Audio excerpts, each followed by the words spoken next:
Hello and welcome to the SCG Tour here in Baltimore for the StarCityGames.com Standard Open brought to you by Ultimate Guard. We are in our finals. Osyp Lebedowicz on green-white tokens against Zachary Plott on Bat Company. Zachary was third seed coming into the top 8 from the Swiss, so he will have the choice to be on the player draw. But I'm going to guarantee you he is going to choose to be on the play. Yeah, and this should be an exciting matchup. Zachary is going to be on the play. He's just barely, one seed higher than Osyp. That's going to be a pretty important factor in this matchup because Zachary is going to be trying to rush Osyp down before Osyp can catch up with his big 5-mana spells like Avacyn and Tragic Arrogance. Well, it looks like Zachary is on a mulligan to 6. He did keep his opener and scry to the top. He's going to start off with an Evolving Wilds, and Osyp has a Canopy Vista on his first turn. Zachary will sacrifice that Evolving Wilds on his end step, go get a beautiful Mirage Basic Plains, and let's see if he has a 2-drop to start this party off right. Yeah, 2-drop would be the perfect way to kick off the party. One thing to note that's interesting about this matchup is, generally speaking, the Band Company deck is going to be the aggressor, and the green-white tokens deck is going to be the defender. That said, there is a little bit of variation, and depending on the exact texture of their draws, sometimes Osyp may find himself in the beatdown position, and if Zachary has access to his card advantage elements like Tireless Tractor, Eldrazi Displacer, and Duskwatch Recruiter, you may see Zachary playing the control role if he has that shop set up. It looks like Zachary does have a Canopy Vista on his second turn tapped. Osyp is going to play a Fortified Village, reveal a Force, and get things started early with a Sylvan Advocate. Let's see if Zachary has a turn 3 play. He does. It's a Tireless Tracker, and he's just going to pass the turn back to Osyp. And the best thing that Osyp could do here is just Dromoka's Command. It would build up Osyp's board while tearing Zachary's down, and you really want to just take care of Tireless Tracker before it is able to generate any meaningful card advantage. I think so often tempo matters, but card advantage is essentially what it usually boils down to, and if you can cut your opponent off of card advantage, you can really take the wind out of their sails. Well, Declaration in Stone from Osyp is going to turn that Tireless Tracker into a clue. Not in the way we normally see it happen, but it will generate a clue, and he's going to attack for 2 with Sylvan Advocate, knocking Zachary down to 18. Zachary's going to play a Force for his turn and pass the turn back with 4 mana. Oh man, I guess I didn't have any plays in my Bad Company deck on turn 4. Probably not. I think that Osyp wants to use the mana on his turn, but he wants to pick and choose what he potentially runs into a Spell Queller. I think that's one of the real keys to the matchup from the green-white token side, is you want to essentially say in your mind that the creatures or whatever spells that get countered by Spell Queller are essentially on suspend. So Osyp here is choosing to run his Planeswalker into a Spell Queller, which is great because if the Spell Queller got something else, it would be able to potentially attack that Gideon if it came down later on. All right, so Zachary is going to attack for 2, knock Osyp down to 18. Just play a Prairie Stream and pass the turn back to Osyp. And now basically Osyp is hoping that Zachary plays more creatures, and Osyp is able to line up a Tragic Arrogance or Avacyn flip so that he can, sweep Zachary's board and then get that Gideon back once the board has been swept. And that will be the stable scenario that he really wants the Gideon to, resolve in. Well, Osyp does have a 5th land, and he has quite a few options here. One thing that's unique about Osyp's build of green-white tokens is he's one of the players, and there's a fair number of them, who has chosen to main deck his Evolutionary Leaps. This is a card that not only it lets you find Avacyn more consistently, but it also lets you flip her quite easily. It can be a little bit of a clunky card in certain scenarios, but it can also be very powerful. Osyp is going to pass the turn with 5 open mana. Zachary will sacrifice his clue on Osyp's end step and untap and go into his turn 6. And Zachary knows that Osyp is playing 3 Tragic Arrogance. If Zachary was, playing in the Swiss and up against some random opponent, he would probably commit a lot more creatures into the board.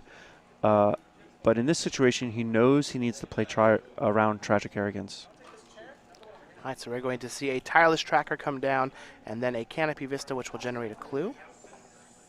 And this is a great way to play around Tragic Arrogance, because if Osyp cast Tragic Arrogance, whether Zachary keeps the Spell Queller or the Tireless Tracker, he's kind of in good shape either way. An Archangel Avacyn will be flashed in on Zachary's end step by Osyp. And here he's going to go into his 6th turn to see if he can cobble something together. Maybe flipping this Avacyn. Once he gets another land on the battlefield, those Sylvan Advocates are going to start growing. And this is one of the things that's really great about the green-white tokens deck is if you do play around the sweepers like Tragic Arrogance and hold your threats back, Osyp's just going to play an Avacyn and dominate the board. Here we can see if Osyp had a 6th land drop, he would have 8 power that he could attack with on the board and have Zachary on nearly a 2-turn clock. Well, he is going to attack Zachary for 4 with that Archangel Avacyn. He will fall down to 13. And here we have a post-combat Evolutionary Leap. And Osyp doesn't even really need this to resolve, but if it does, he's going to be in great shape.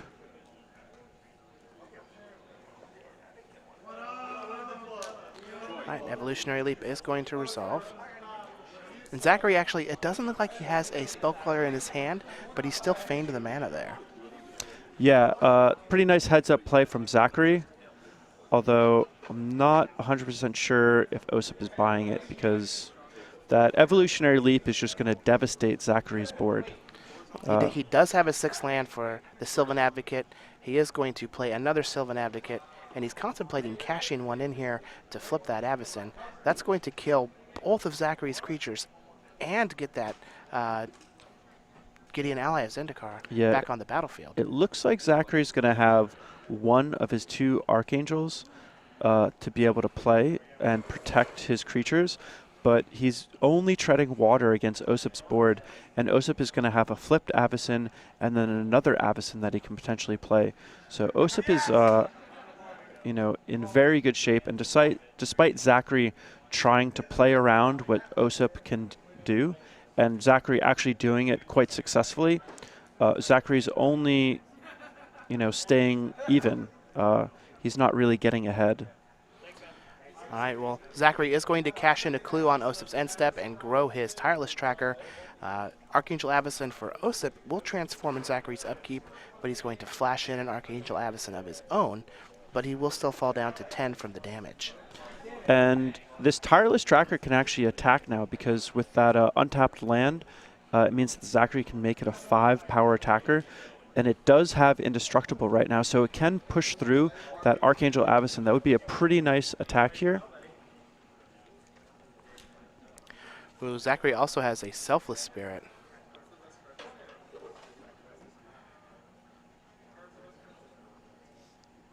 So I think I would have at least attacked with the Tireless Tracker before playing the Selfless Spirit because the Tracker already has Indestructible, and it's a little scary for Osyp to block that 4-power Tireless Tracker because with another Clue Crack, it would be 5-power. But it seems like Zachary just wants to play defense here. This seems like it could be a very good Tragic Arrogance turn if Osyp happens to have one. Yeah, very much so indeed. The other thing that can be nice is Osyp has another Avacyn that Zachary knows about, and Osyp can just attack. All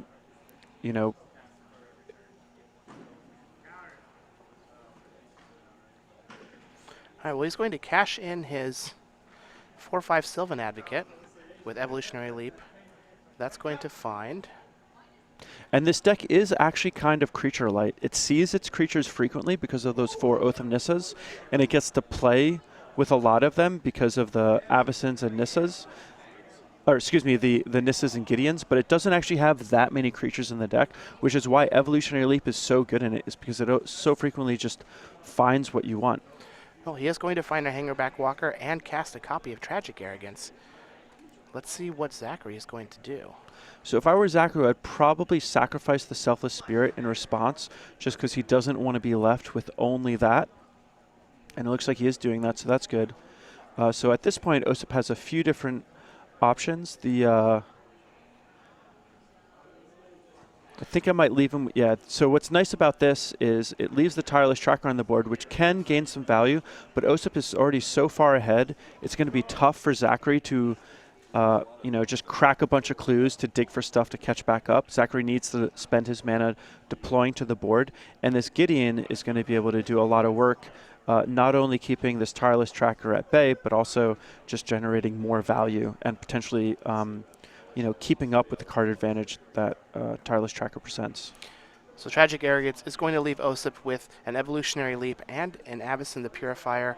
He's going to leave Zachary with a Tireless Tracker and a Clue. The Gideon from under that Spell Queller will be cast. It's going to bring a Knight ally along with it. And Avacyn the Purifier is going to attack for 6 and knock Zachary Plott down to 4. Yeah, if Zachary can't kill this Gideon, he's going to be facing 2 lethal attackers. And the fact that Zachary is at 4 is particularly relevant because Osyp has another Avacyn. So even if Zachary is somehow able to deal with Osyp's board, that Flash Flyer, can just sort of come out at a awkward time for Zachary to deal with and kill him. Well, here's a Duskwatch Recruiter for Zachary. Gideon is going to plus, and both Gideon and Avacyn the Purifier are going to enter the red zone. Zachary does have another copy of Archangel Avacyn, but Osyp is going to flash a Dramoka's Command, and he's going to take game 1 in our Baltimore finals. Green-white tokens over Bad Company. Osyp Lebedowicz is 1 game away from securing this win. Let's take a look at the player sideboards and see how we think they're going to change things up. We have 2 Tireless Tracker, 2 Stasis Snare, 1 Clip Wings, 1 Aerial Volley, 2 Lambholt Pacifist, 2 Declaration in Stone, 2 Linvala the Preserver, 2 Nissa Vastwood Seer, and 1 Quarantine Field. How do you think he's going to sideboard? So the cards that I like are 1 Aerial Volley. I like both Linvala the Preserver. And this time I'm going to say I only want him to play 1 Nissa Vastwood Seer. That's because that's all I do. I think 2 is too many. I think 2 is too many. And on Zachary's side, we have an Ojutai's Command, 2 Tameo Field Researcher, 2 Negate, 2 Tragic Arrogance, 2 Declaration in Stone, 1 Tireless Tracker, 2 Nissa Vastwood Seer, and 3 Lambholt Pacifist. What do we think Zachary's going to bring in? So I said it before and I'll say it again. I think that the Bant Company players in this matchup should try to play aggressive and just try to deploy a bunch of threats and then use Negate and Ojutai's Command to counter the green-white tokens Tragic Arrogances and Avacyns, because that's their way to catch up. Zachary does have the Eldrazi Displacer, which means that he's going to be able to play a longer game against green-white tokens a little better than some of the other versions of Bant Company. That said, I would still prefer if he just kept his deck clean and aggressive, and I don't think that he wants to play mid-range mirror, but he may think otherwise. Fair enough. Now, looking through all of these decks in our top 8, there are a lot of basic lands because things have changed out.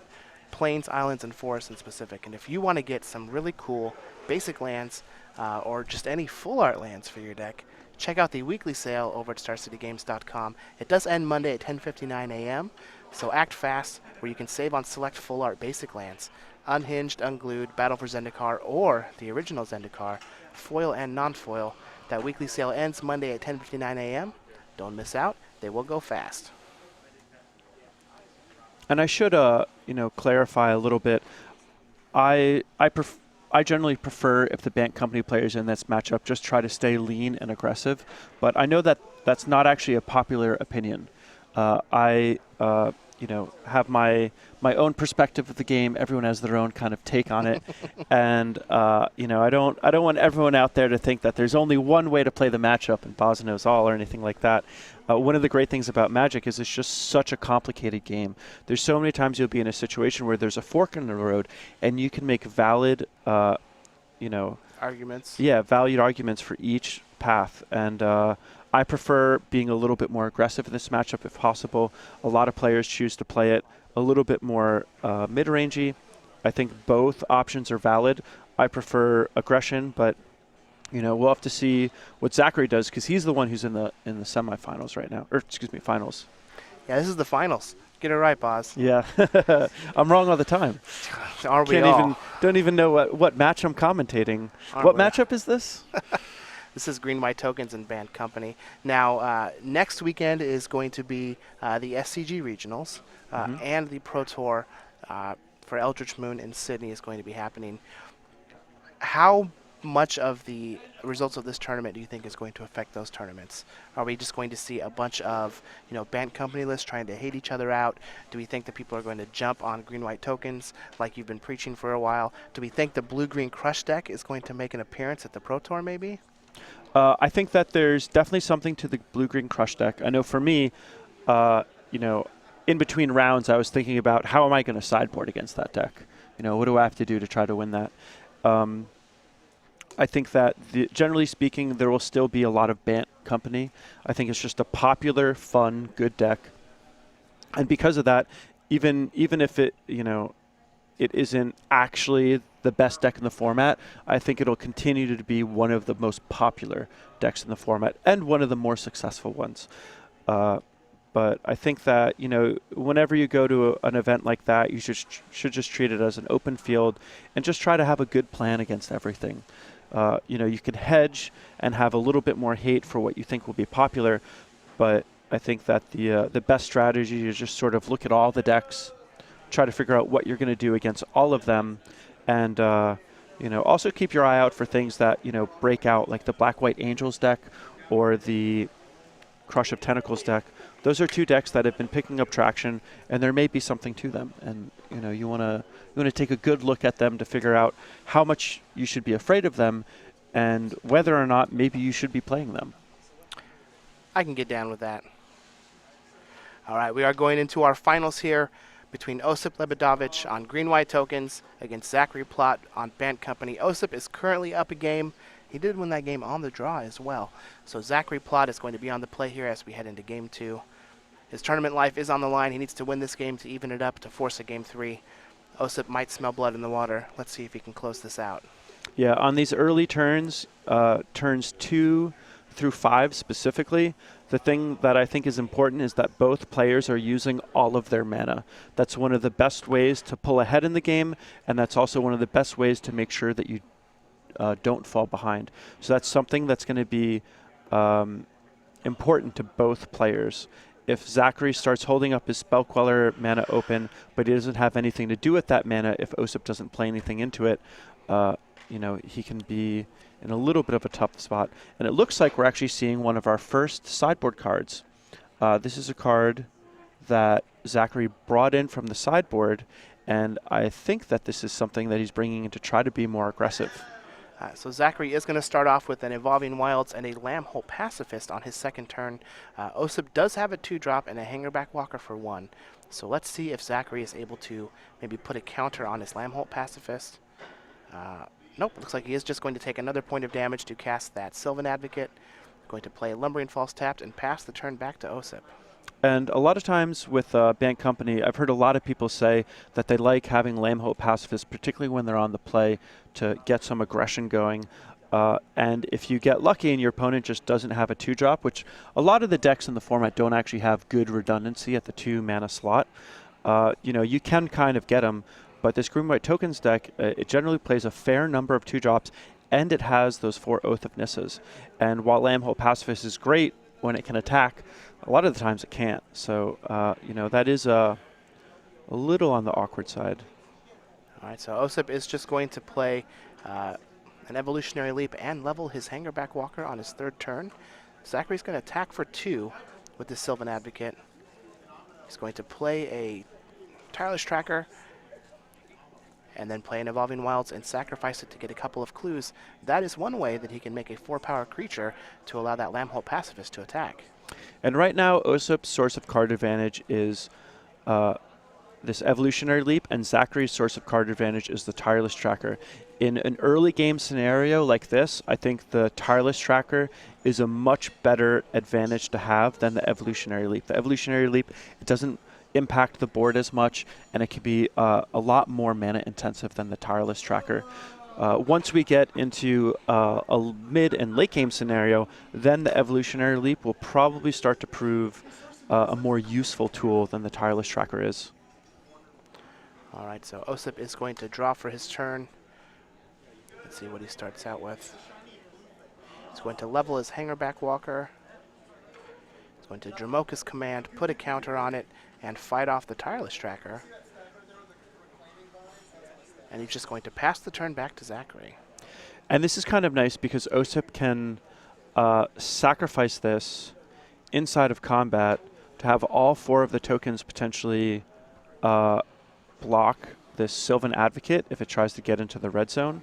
And by doing it that way, he would be able to dodge Declaration in stone. But it looks like he's just fine taking the damage and having a big 4/4. Zachary is going to attack for 2, knock Osyp down to 16, play his 5th land, and pass the turn. Since no spell was cast, that Lambholt Pacifist is going to transform into a Lambholt Butcher. Yeah, and on turn 2, this 4/4 would have been great.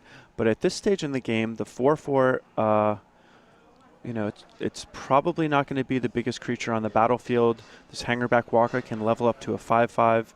If Zachary tries to Reflector Mage with the Hangerback Walker, Osyp can still level up to a 5/5 and then sacrifice it to get 5 1/1 Thopters. So. All right, so Osyp did find a Hangerback Walker off of his Oath of Nissa. He's going to play another Plains and cast this Hangerback Walker. Zachary will let it resolve. It will come into play. It will enter the battlefield with one counter on it, and Osyp will pass the turn back. Zachary is going to sacrifice a clue to draw a card. And we're going to do it again. So he's just going to draw a couple of cards with those clues that he got off of the Tireless Tracker. And go into his 6th turn. 2 spells were cast by Osyp. So on Zachary's upkeep, the Lambholt Butcher will transform back to a Lambholt Pacifist. A little more tame. Yeah, if that Lambholt Pacifist had been a Duskwatch Recruiter, this game would be a lot different. Zachary would have been able to push more damage, and he would have a little bit more digging power to find some more powerful creatures like, Reflector Mage or Archangel Avacyn. Or Eldrazi Displacer. Eldrazi Displacer would have been really nice, a little bit early. I'm not sure if he actually would have had a good place to use it, but he does have a Yavimai Coast, so he could activate it if he had it. Well, Osyp is going to level his Hangerback Walker up to 5. On Zachary's end step, he is just passing with 5 mana available. Osyp will play a land and pass the turn back. He's very happy to play this game where he can build up these Hangerback Walkers and take advantage of that evolutionary leap. Zachary's going to cast the Collected Company on Osyp's end step. Let's see what we can find. And if Osyp can find a Gideon or a Nissa, he can create an Air Force that is very difficult for Zachary to deal with. These 2 Hangerback Walkers, they can both level up. Osyp can sacrifice them both. And with an emblem, he can crack Zachary for 16, putting him down to 2. That's a lot of damage. That's a lot of damage. So Osyp is going to stop Zachary here after he's gotten his cards. Maybe we're thinking of an Avacyn and cash in the small Hangerback Walker? Yeah, that would be a nice play. I believe Zachary only has 5 lands, so it would wipe Zachary's board. All right, well, Osyp is just going to allow his turn to pass, and Zachary is going to draw for his turn. Let's see if he has a 6th land to level up these Sylvan Advocates. And this is a really tough spot for Zachary because he hasn't done a whole lot of damage to Osyp. Osyp's deck generally has the more powerful cards, and Osyp has the ground pretty well locked up. Osyp has a lot of options from here. He has flash threats, he has Evolutionary Leap, he can level up his Hangerback Walkers. Zachary doesn't have as many options. All right, so Zachary is just going to pass the turn with 5 mana available. Osyp is going to level up both of his Hangerback Walkers. Let's see if he cashes one into the Evolutionary Leap.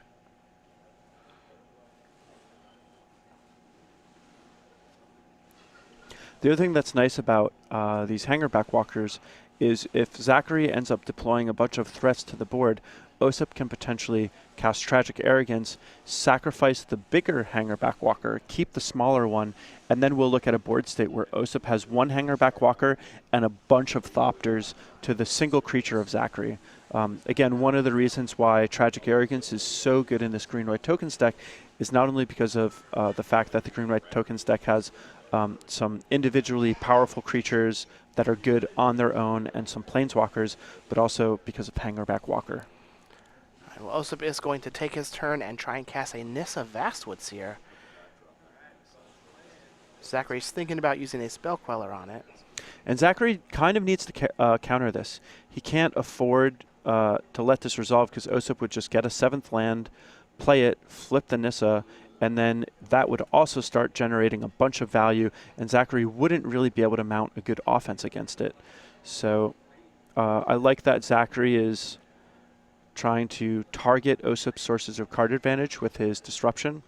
That's basically the best he can do right now, but it's still he's still in a tough spot. He's got a lot of cards, but he's just not really doing a whole lot. Zachary was able to counter that Nissa with his Spell Queller, and Osyp just passed the turn back to him. Zachary has not been able to find a 6th land, which is one of the things that we've seen these Bant Company decks struggle to all weekend long, is just finding that 6th land to get into 2 spell a turn territory. Spell Queller is going to attack. Osyp is going to level up his smaller Hangerback Walker to 3, and then cash it in with the Evolutionary Leap. That is going to put 3 1/1 Thopters on the battlefield. And if Zachary has a Tragic Arrogance, this will be a pretty good spot for him, because what he can do is he'll obviously lose his Spell Queller and a lot of his stuff, but he'll be able to kill the Nissa, kill all but one of the Thopters, kill all but the Hangerback Walker, and kill the Evolutionary Leap, leaving just the 6/6 Hangerback Walker in play, and the Oath of Nissa to Zachary's, Sylvan Advocate. And while that isn't a great scenario for him, it's probably a better scenario than the scenarios he's in right now. Well, Osyp will get 3 1/1 Thopters and a Sylvan Advocate. The Thopters are going to block the Spell Queller. Let's see if Zachary has any responses.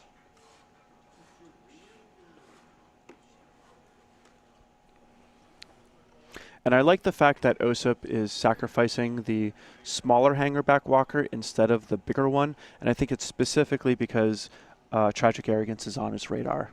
Like I said before, I don't really like it in the Bant Company deck, but he did see it just this previous round from a great player like Chris Anderson. So, All right, well, 2 of the Thopters are going to die. Nissa Vastwood Seer is going to be recast, and Zachary is going to counter it and draw a card with Ojutai's Command.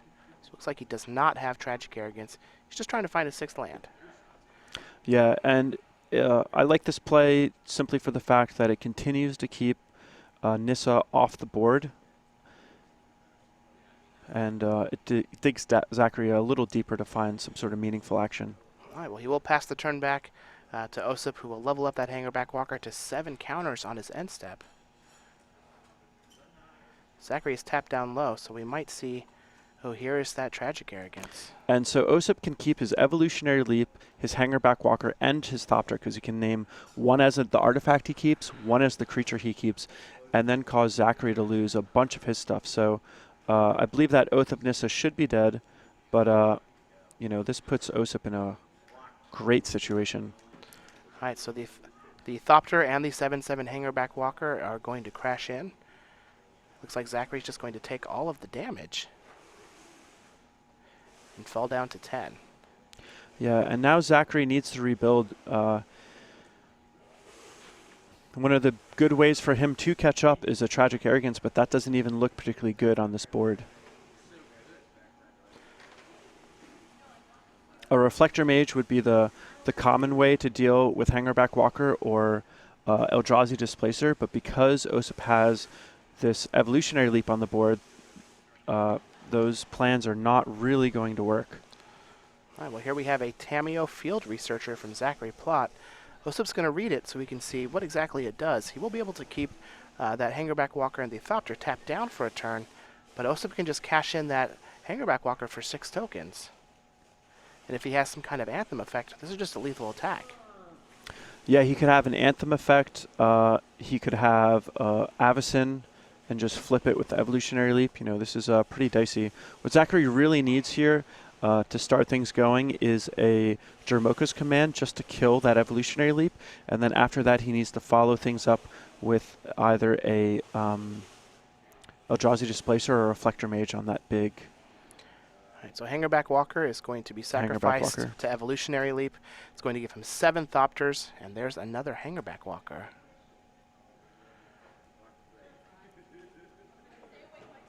There's just been a very good display of how powerful Evolutionary Leap is in conjunction with Hangerback Walker. Yeah.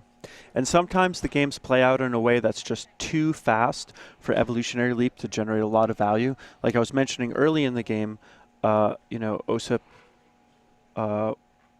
was kind of behind, but Zachary just wasn't able to get enough pressure, not enough aggression. And now that we're at this stage, Evolutionary Leap is just infinite card advantage. Especially now that there are 7 more Thopters on the battlefield that can be turned into creatures.